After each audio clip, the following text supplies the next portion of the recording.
Welcome. Tonight, we will take a slow and peaceful journey into the past. There is no rush here, no loud moments, no urgency, only the soft rhythm of everyday life in Victorian London. As you settle into a comfortable position, allow your breathing to slow. Let your thoughts become softer. Imagine the modern world gently fading away.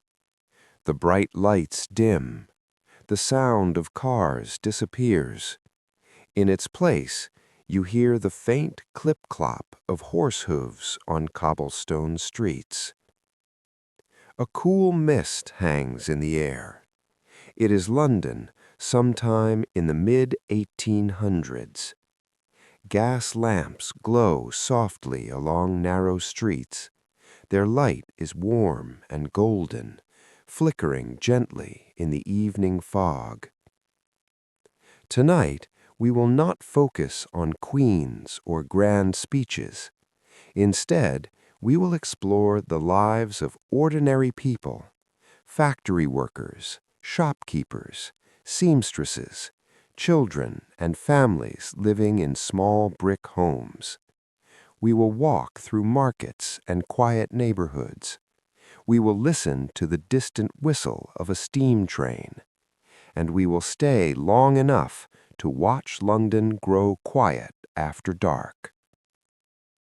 Take a slow breath. Let us begin. In the 1800s, London is one of the largest cities in the world. It is expanding quickly. Rows of brick houses stretch across neighborhoods that were once open fields. New factories rise near the River Thames, their tall chimneys reaching into the gray sky. Bridges cross the wide river. Boats move slowly along the water, carrying coal, timber, and goods from distant ports. The city feels alive, but not hurried in the way modern cities feel. Horse-drawn carriages move steadily along main roads. Street vendors push wooden carts filled with vegetables or baked goods. Above everything, a thin layer of smoke and fog often hangs in the air. It softens the edges of buildings. It turns sunlight pale and golden. This fog, sometimes mixed with coal smoke, becomes part of London's identity. On some mornings, it is thick and quiet. On others, it drifts lightly between chimneys. The air smells faintly of coal fires, damp stone, and fresh bread from nearby bakeries. Now imagine walking slowly down a Victorian street. The road is made of cobblestones, uneven but solid. Rainwater gathers in small gaps between stones. On either side stand rows of terraced houses built from reddish-brown brick. Each home has a small doorway, narrow windows, and a short set of stone steps leading up from the street. Iron railings line tiny front gardens. Some windows glow warmly from lamps inside. A milkman walks past, carrying metal containers balanced carefully on a wooden yoke across his shoulders. A newspaper boy calls out headlines in a clear but not hurried voice. A woman in a long dark dress and bonnet walks carefully, lifting her skirt slightly to keep it from brushing the damp street. Her boots tap gently against the stones. Children play with hoops along the sidewalk. Their laughter echoes softly between buildings. In the distance, you hear the low rumble of a carriage moving slowly along a wider road. The sky above is pale gray. Clouds drift slowly. The city feels full, but calm. Let us move toward the river. The Thames is the lifeline of Victorian London. Its wide surface reflects the muted light of the sky. Ships dock along wooden piers. Sailors unload crates filled with tea, spices, and cotton from distant parts of the British Empire. The air near the river carries a mix of scents: salt water, damp wood, coal smoke, and rope. Dock workers move steadily, lifting and stacking cargo. Their work is physical but rhythmic, not hurried, just continuous. Gulls circle overhead, their calls sharp but not overwhelming. The river flows patiently, just as it has for centuries. Victorian London is a city of contrasts. There are grand buildings, Parliament with its tall clock tower, wide avenues lined with shops, elegant townhouses in wealthier districts. But there are also narrow alleyways where working families live in small rented rooms. For most ordinary people, life is simple and structured around routine. Work begins early. Meals are modest. Evenings are quiet. Gas lamps line main streets, glowing softly once darkness arrives. Their light pools gently on wet pavement. Inside homes, coal fires burn in small grates, warming modest rooms. The rhythm of life follows daylight and duty. There are no televisions, no electric lights in most homes. Entertainment comes from conversation, reading, or simple music played on a small piano or violin. As afternoon fades into evening, the city slowly shifts. Shops begin to close their wooden shutters. Factory whistles blow, marking the end of the workday. Footsteps turn toward home. The fog grows slightly thicker as the air cools, and London prepares for night. Pause for a moment and simply listen. Horse hooves striking cobblestones, the creak of wooden wagon wheels, a distant church bell marking the hour, the faint hiss of gas lamps being lit by a lamplighter carrying a long pole, doors opening and closing, soft conversations drifting from open windows. The city is alive with sound, but it is a human rhythm, steady, predictable, comforting in its repetition. Now the sun lowers behind the rooftops. The sky shifts from pale gray to a soft lavender tone. Clouds reflect hints of pink and gold before fading into blue. The air becomes cooler. People move a little faster now, eager to return indoors before darkness settles. Shadows lengthen across the street. Gas lamps flicker to life one by one. Their glow is warm and steady, forming small circles of light along the pavement. The fog catches the lamplight and spreads it gently, creating a soft halo around each flame. The city does not become silent, but it becomes softer, quieter, and calmer. Now let us step inside one of the small terraced houses we passed earlier. The front door opens into a narrow hallway. The floor is wooden, worn smooth by years of footsteps. A small coat hook holds a dark wool coat and a bonnet. To the right is the main living room. It is not large, but it is carefully arranged. A coal fire burns gently in a cast iron grate. Above it, a simple wooden mantel holds a few treasured items, perhaps a small clock, a framed photograph, or a porcelain figurine. The wallpaper is patterned with faded flowers. The colors are soft: cream, pale green, muted red. There is a sturdy wooden table at the center of the room, surrounded by mismatched chairs. Against one wall stands a narrow sofa upholstered in dark fabric. The air smells faintly of coal smoke and polished wood. This is where the family gathers in the evening, but during the day the house is quieter. The father may already be at work, the children may be at school or helping with small tasks. The mother manages the household, cleaning, cooking, mending clothes, and sometimes taking in sewing to earn extra money. Life inside these homes is modest but orderly. Everything has its place.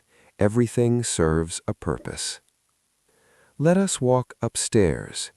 The staircase is narrow and creaks softly underfoot. At the top, there are one or two small bedrooms. In one room stands a simple iron bed frame with a thin mattress stuffed with horsehair. The bedding is neatly arranged, white sheets, heavy wool blankets folded at the foot. A small washstand holds a ceramic bowl and pitcher for washing. There is no indoor plumbing in most working-class homes. Water must be carried in from a pump outside. A chamber pot rests discreetly beneath the bed. Light enters through a small window facing the street. On foggy days, the glass appears cloudy from the outside air. Children often share a room, sometimes even a bed. Space is limited, but families adapt. At night, the house becomes very quiet. The only sound may be the soft ticking of the clock downstairs or the faint crackle of a dying coal fire. Now imagine the people who live in this home as they prepare for the day. Clothing in Victorian London reflects both social status and practicality. Working men wear sturdy trousers, often made of wool, along with simple cotton or linen shirts. Many wear vests and jackets even during long hours of labor. Flat caps sit firmly on their heads. Their boots are thick and durable, designed for walking long distances on cobblestone streets. Women wear long dresses with high collars and fitted bodices. Over their dresses, they tie aprons to protect the fabric while cooking or cleaning.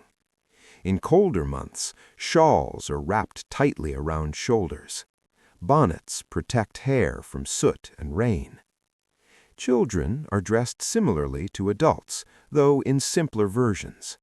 Clothing is not replaced often. It is mended carefully, patched where worn, and handed down from older siblings to younger ones. Each garment carries signs of use, softened fabric, carefully sewn repairs, but it is worn with quiet dignity. Morning in a Victorian home begins early.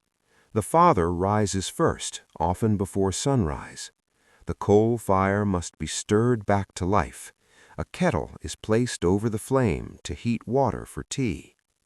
Breakfast is simple: bread with butter or dripping, porridge made from oats, tea poured into sturdy cups. If the family can afford it, there may be eggs or a small piece of bacon on special days. The meal is eaten quickly but calmly. There is little idle time before work. Once finished, the father collects his coat and hat. He steps outside into the cool morning air. The street is already stirring.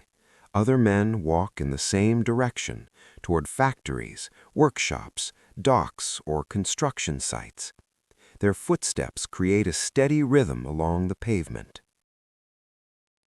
Let us follow one of these workers. He walks toward a textile factory near the river. The building is tall and made of brick, with large windows to allow light inside.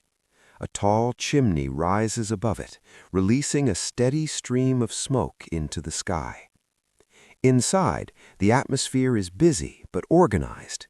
Rows of machines spin thread or weave fabric. The sound is constant, a steady mechanical hum and clatter. Workers move between machines, checking threads, adjusting parts, keeping everything running smoothly. The hours are long. but there is a rhythm to the work. Breaks are brief and usually taken inside the building. At midday, workers may eat bread and cheese brought from home. Factory life requires endurance, but it also provides steady wages for many families. Not everyone works in factories. Some run small shops on busy streets. A grocer arranges sacks of flour and sugar near the doorway. He weighs goods carefully on a brass scale. A butcher displays cuts of meat behind a wooden counter. A seamstress sits near a window, stitching garments by hand. The natural light helps her see each small detail. Street vendors call out gently as they push carts filled with roasted chestnuts, fresh fruit, or baked pies. Their voices rise and fall in familiar patterns. Regular customers greet them by name. These small businesses form the heart of many neighborhoods. They create daily points of contact, small moments of exchange and conversation.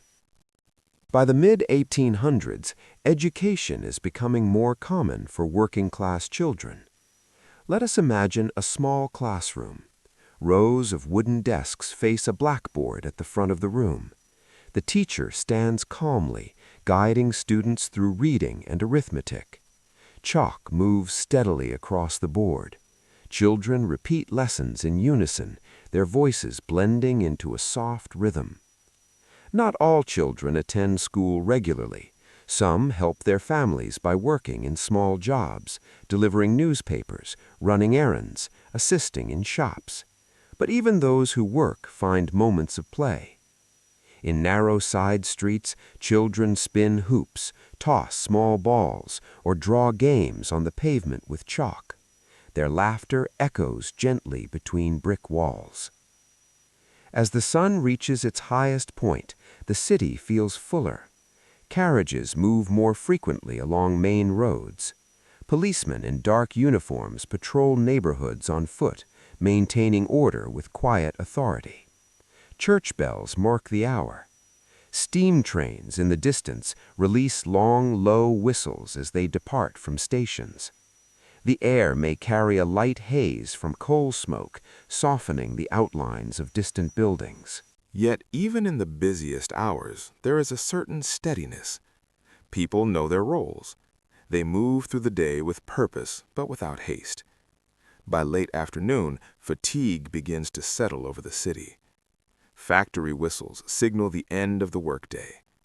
Workers step back onto the streets, brushing dust from their sleeves. Shopkeepers prepare to close. Children return home. The light grows softer, warmer. Windows reflect the golden tones of the lowering sun. And once again, London begins its gentle shift toward evening. As the long workday ends and people return to their homes, the social life of Victorian London begins to quietly unfold. Though the city is large, life for ordinary people is centered around their immediate neighborhood. Neighbors know one another well. They pass each other on narrow sidewalks. They exchange small greetings while standing at doorsteps. They share bits of news: a new baby born down the street, a cousin visiting from the countryside, a job opportunity at a nearby warehouse. In the late afternoon, women may pause outside their homes for a moment of conversation. Aprons still tied at their waists, they lean lightly against iron railings and speak in soft, familiar tones. Children gather nearby, still full of energy. They play simple games, skipping rope, rolling hoops, or drawing squares on the pavement for hopscotch. The air is cooler now. The sky above the rows of chimneys begins to shift toward evening colors.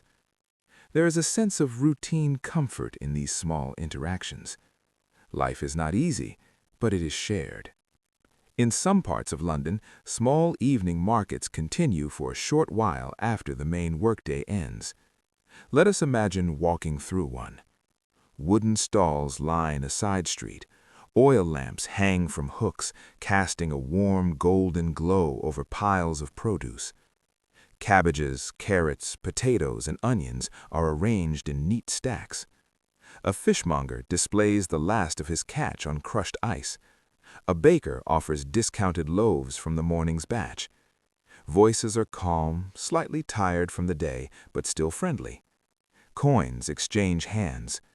Paper packages are wrapped and tied with string. There is no loud bargaining, only quiet agreement and the soft murmur of daily commerce. As darkness deepens, stallholders begin packing their goods into crates. The lamps are extinguished one by one. The market dissolves gently back into the street. For some working men, the evening includes a visit to the local public house or pub. Let us step carefully inside one. The room is warm, lit by gaslight and oil lamps. Wooden tables and benches fill the space. The air carries the scent of ale and polished wood. Men sit together in small groups, speaking in low voices. They discuss the day's labor, local events, and small matters of daily life. A glass is raised. A quiet laugh passes around the table. There may be a simple tune played on a fiddle in the corner, soft and steady. The pub is not a place of loud celebration tonight. It is a place of companionship. After an hour or two, most men arise, button their coats, and step back into the cool evening air. The streets outside are darker now. Gas lamps glow steadily. Not all social life centers around pubs. Churches play an important role in Victorian neighborhoods. On certain evenings, small gatherings are held in church halls. Families sit on wooden benches while a speaker reads from a book or leads a hymn. The sound of many voices singing together fills the room gently. Candles flicker against stone walls. There is comfort in shared belief and familiar ritual. Other community halls may host reading groups or educational talks. Literacy is increasingly valued, and many working people take pride in improving their knowledge. These gatherings are modest, but they strengthen the bonds between neighbors. Now let us return inside a family home. The father has come back from work. His boots are set neatly by the door. His coat hangs on a hook. The evening meal is ready. Dinner might consist of stew made from potatoes, carrots, and a small portion of meat. Bread is sliced and placed in a basket at the center of the table. Tea is poured into thick ceramic cups. The family gathers around the wooden table. They eat slowly. Conversation is gentle. A child speaks about a lesson learned at school. The mother mentions a neighbor she saw at the market. The father listens, nodding thoughtfully. After the meal, dishes are washed in a basin of warm water. The coal fire burns low but steady. Perhaps someone reads aloud from a newspaper or a borrowed book. If the family owns a small piano, a simple melody may fill the room. Otherwise, songs are sung quietly, without instruments. These moments are simple, but they are meaningful. Outside, the character of the street changes. Gas lamps have been lit by lamplighters carrying long poles earlier in the evening. Their glow now pools along the pavement, reflecting faintly off damp cobblestones. The fog thickens slightly in the cooling air. Shadows stretch between buildings. Fewer people walk outside now. A carriage passes occasionally, its wheels creaking softly. A policeman patrols at a steady pace, his boots striking the ground in measured rhythm. From some windows, light spills onto the street in narrow beams. Curtains are drawn. Doors are latched. The city does not fall silent completely, but it grows softer, more intimate. Even after sunset, some factories continue operating. From a distance, you may hear the faint hum of machinery or the low whistle of a steam engine. Near railway stations, trains arrive and depart, their movements slower now. A thin plume of steam rises into the night air. Dock workers at the river may finish unloading cargo under lantern light, but these sounds are far away from most neighborhoods. In residential streets, the dominant sounds are gentler. Footsteps, a door closing, the faint crackle of a coal fire. Inside the home, bedtime routines begin. Children change into simple nightclothes and climb into shared beds upstairs. A mother checks that windows are secured. A father places a small shovel of coal onto the fire to keep it alive through the night. The clock on the mantel ticks steadily. The gas lamp is lowered and then extinguished. Darkness fills the room, broken only by faint light from the street lamp outside. The house grows very quiet. Upstairs, breathing becomes slow and even. Outside, the fog moves gently along the street. London is settling in to night. As the evening deepens into full night, another quiet rhythm begins. Victorian London is watched over by policemen walking their assigned routes. These officers, dressed in dark uniforms and tall helmets, move steadily through the streets. Let us imagine one now. He walks at an even pace along a cobblestone road. His boots strike the ground with a soft, measured sound. A small lantern hangs at his side, casting a gentle glow. He pauses at certain corners, glancing down side alleys. There is no sense of urgency in his movement tonight. Most homes are dark. Curtains are drawn. The warm light of gas lamps reflects faintly in the mist. The policeman's role is simple: to keep watch, to provide reassurance, to be a steady presence in the sleeping city. He may nod to a late passerby. He may tap his baton lightly against the pavement as he continues. His footsteps fade into the fog. Fog is part of London's nighttime character. As temperatures fall, a thin mist often rises, mixing with smoke from thousands of coal fires. It softens the outlines of buildings. Gas lamps glow within it like distant stars. Their light does not shine sharply. Instead, it spreads outward in hazy circles, creating a gentle golden halo. If you were standing on a quiet street at this hour, you might see only a short distance ahead. Beyond that, shapes dissolve into gray. The city feels smaller, more intimate. Sounds seem closer. A carriage moving in the distance appears first as a faint rumble, then as two dim lantern lights approaching slowly through the mist. When it passes, the sound fades again into quiet. The fog absorbs noise. It wraps the city in softness.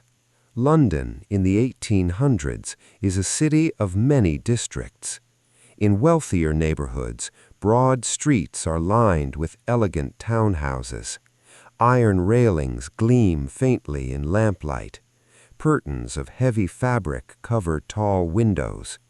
Inside, families may still be awake. A father reads in a study lined with books. A mother writes a small letter at a desk. A servant quietly clears dishes in the kitchen. Coal fires burn steadily in polished fireplaces. The atmosphere is calm and orderly.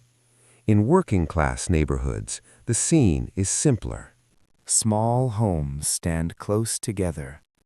Light from a single gas lamp may be enough to illuminate an entire block. Families sleep in shared rooms. The smell of coal smoke lingers in the air. Yet even here, there is peace. The long day has ended. People rest. Across social classes, night brings a similar stillness.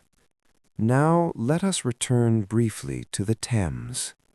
The river looks different in darkness. Moonlight, if visible through the fog, reflects gently on the water's surface. Ships docked along the shore are quiet. Their masts form thin black lines against the sky. Lanterns hang from a few posts along the docks, swaying slightly in the breeze. A watchman patrols slowly near warehouses, checking that doors are secured. The river flows without interruption. Its steady movement continues through the night, just as it does during the day. There is something calming about its constant presence. Beyond the crowded streets of central London lie quieter outskirts. Small villages and open fields still exist at the edges of the growing city. Here, night feels deeper. There are fewer gas lamps, more open sky. A country road stretches between hedgerows. The sound of crickets may replace the echo of carriage wheels. A farmhouse stands with a faint candle glowing in a window. Inside, a family has long since gone to bed after tending animals and working the land. The air is fresher here. The stars, when visible, appear brighter without the heavy fog of the city. Though London is expanding, these rural edges remind us that much of life in the 1800s remains connected to the land. While most citizens sleep, some continue their work quietly through the night.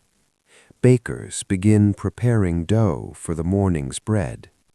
In printing houses, presses may operate under lamplight, producing newspapers that will be delivered at dawn. Railway workers inspect tracks by lantern. Hospital staff move gently through dim corridors, tending to patients. These nighttime roles are steady and necessary. Their movements are careful and calm.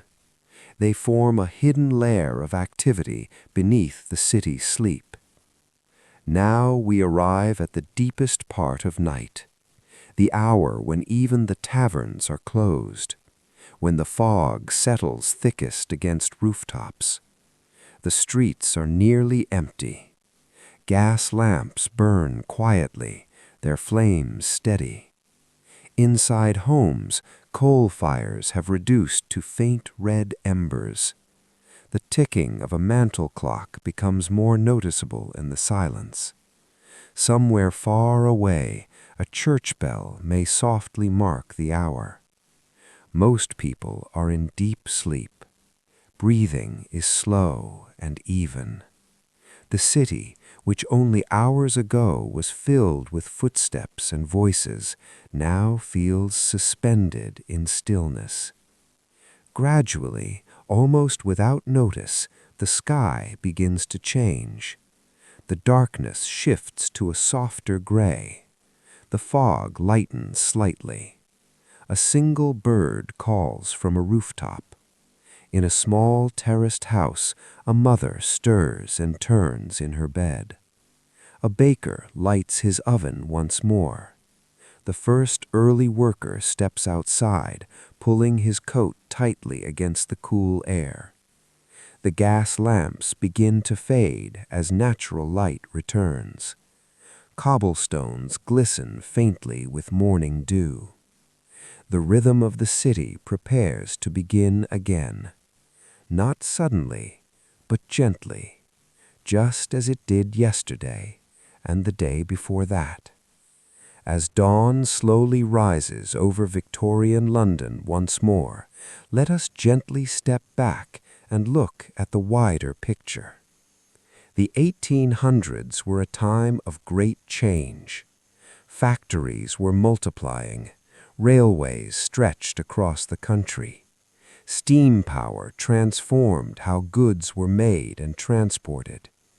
Yet for ordinary people, daily life still revolved around familiar patterns. Wake early, work steadily, return home, share a simple meal, rest. Though industry reshaped the skyline with chimneys and rail lines, it did not erase the need for bread, warmth, and companionship. The Industrial Revolution brought new opportunities and new challenges. Wages could be earned in factories rather than fields. Families moved from rural villages into the city in search of stability. But even amid these changes, the rhythm of home life remained steady. Coal fires were still lit by hand. Water was still carried from pumps in many neighborhoods. Clothes were still sewn and mended with care. The progress of the age moved forward slowly, woven into daily routines rather than replacing them all at once. Over time, reforms began to shape Victorian society. Laws slowly reduced the working hours of children. Public health efforts improved sanitation and access to clean water. New rail lines made travel easier and brought fresh food into the city more quickly. But these improvements came gradually. For many families, change was subtle. A slightly shorter workday, a new public school opening nearby, a street newly paved or better lit by gas lamps. The city evolved step by step, and ordinary people adapted step by step with it. There was resilience in this steady adjustment, a quiet determination to endure, to provide for family, to build small comforts within modest homes. Though life required hard work, it also included moments of enjoyment. Music halls offered light entertainment, songs and short performances that brought laughter after long days. Public parks provided open green spaces where families could walk on Sundays. Reading became increasingly popular. Newspapers and serialized novels allowed people to follow stories chapter by chapter. Inside homes, evenings might include simple card games or shared reading by lamplight. These pleasures were not extravagant, but they were meaningful. They offered balance. They reminded people that life was not only labor, but also connection and imagination. At the heart of Victorian London were families. Parents worked hard to provide stability. Mothers managed households with careful attention, stretching budgets, preparing nourishing meals from limited ingredients, mending clothes to extend their use. Fathers often carried the physical burden of long labor hours, yet many remained deeply connected to their homes and children. Children learned responsibility early. They contributed in small ways, running errands, helping siblings, assisting with chores. Family bonds formed a protective circle around each household. In neighborhoods where life could be uncertain, this closeness offered reassurance. Each evening meal shared around a wooden table strengthened those ties. Each bedtime story whispered upstairs added warmth to the day's end. Victorian London was sometimes described as gray, foggy, and crowded, and yet within that fog were countless points of light. Gas lamps glowing on corners, windows shining with firelight, lanterns swinging gently from carriage hooks. The fog itself softened the city's edges. It blurred harsh lines and turned ordinary streets into quiet, almost dreamlike spaces at night. Beneath the haze, life continued. Shops opened at dawn. Factory whistles blew. Church bells rang. and then evening returned again.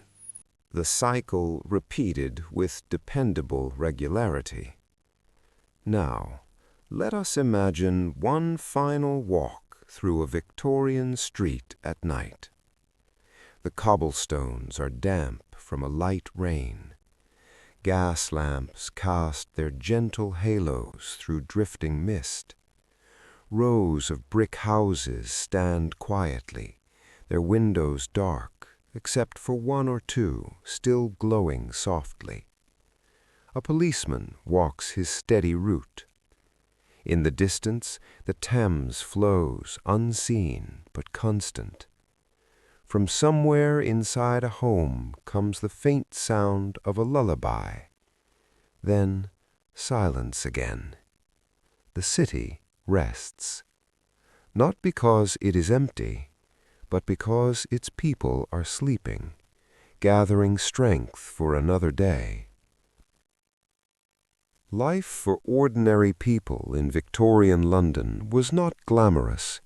It was built from small tasks repeated daily: lighting the fire, sweeping the floor, walking to work, preparing supper, closing shutters at night.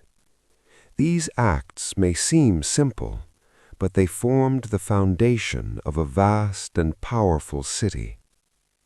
The grand buildings and railways of the age depended on countless ordinary hands, and each of those hands belonged to someone who returned home at night, who sat by a coal fire, who listened to the ticking of a clock before drifting into sleep.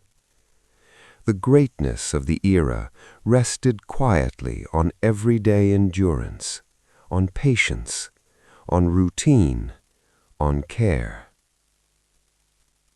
And now, as we slowly step away from the foggy streets of 1800s London, allow the images to soften: the glow of gas lamps, the quiet murmur of evening conversation, the steady footsteps of a night patrol, the warmth of a coal fire in a modest sitting room. Imagine yourself standing on that cobblestone street one last time. The fog curls gently around your shoulders. The air is cool but calm. Above, the sky is hidden behind drifting mist, yet you know the stars are there. A church bell marks a late hour. Windows are dark. The city sleeps. There is nothing more to do tonight. No errands to run. No work waiting. Only stillness. Let your breathing slow. Let the image of Victorian London grow distant and peaceful. The gas lamps dim.